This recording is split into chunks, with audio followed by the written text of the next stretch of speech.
sbarcato in terra mare chiara, tre cummi di vivascia sanità. Mi è venuto in mente appunto la famosa poesia di Gozzano, Le golose, che io adesso subito... Mi dai un attimo una nota un po' d'altri tempi, un po' immaginando un caffè chantant oppure un caffè torinese, perché Gozzano, Guido, vai, vai.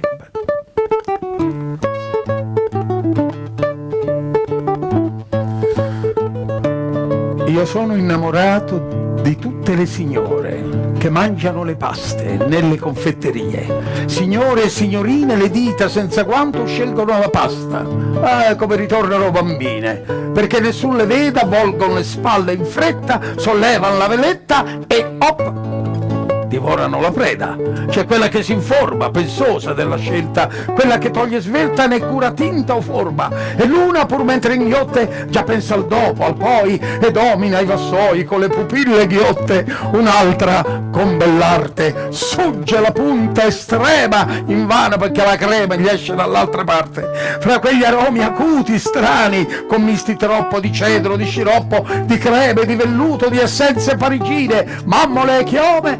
Le mie signore come ritornano bambine. Ecco perché non m'è concesso, legge inopportuna, farmi vita appresso, baciarvi ad una, belle bocche intatte di giovine signore, ma baciarvi così, nel sapore di crema e cioccolate. Caro Gianluigi, io sono innamorato di tutte le signore che mangiano le paste nelle confetterie. Bella, bella perché è leggera, e dopo un bel cannolo che ci pigliamo? Il cannolo ce lo mettete voi siciliani, ma il caffè ce lo mettiamo noi però. Beh certo. La vinciamo noi, sul caffè vinciamo noi. Una bella tazza di caffè da prendere tutti quanti insieme. Yeah. E vogliono cantare? Siete sicuri di cantare? Beh, questa è conosciuta, questa è ancora più conosciuta dell'altra. No, perché maestro, quando un cantante chiede al pubblico di cantare, dicono tutti quanti di sì. Dici tanto che ci perdo. E che succede? Al momento opportuno, sì, però, i maschietti fanno i distratti, le signore guardano nella borsa, tranne quei poveretti seduti in prima fila che dicono questo guarda proprio a me, io devo cantare per forza. È vero, è allora vero, noi vero. Per solidarietà verso quelli delle prime file cantiamo insieme tutti quanti. Tutti. Vai.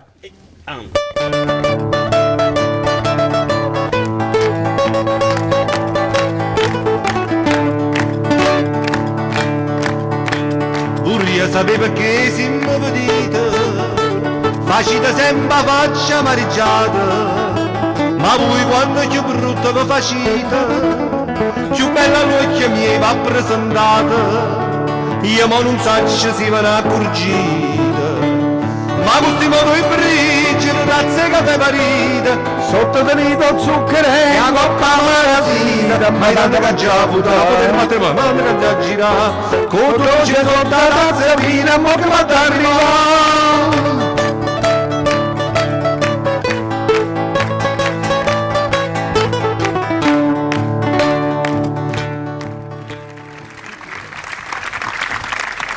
Dopo aver goduto un po' di leccornie, un po' di, come dire, di cose materiali, ecco, rialziamo lo spirito in questo silenzio meraviglioso. E perché? Perché il silenzio che c'è qui è qualcosa, come si diceva prima, di incomparabile.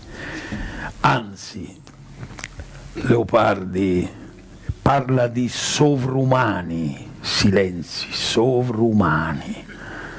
Questo dono meraviglioso noi lo stiamo perdendo, sempre più raro si diceva, perché se c'è il rumore del traffico, poi diciamo in casa abbiamo la televisione, oppure continuiamo a usare il telefonino, e insomma poi ci addormentiamo e non ce lo godiamo più. E anche nel sonno, secondo me noi continuiamo ancora avere echi del rumore della giornata, di quello che affronteremo il giorno dopo, eccetera. E allora ancora di più diventa preziosa questa riflessione, perché questa è una riflessione. Mi sentii come rapito da queste parole, e poi me la ritrovai, questa poesia, all'Accademia Nazionale d'Arte Drammatica, dove Orazio Costa la usava per farci concentrare anche su altri testi, come preparazione a ritrovare il nostro io e il mistero, diceva Orazio, del nostro essere rispetto al silenzio della natura. E qui forse una delle poche isole felici dell'Italia dove ancora il silenzio sussiste, sempre caro, dice.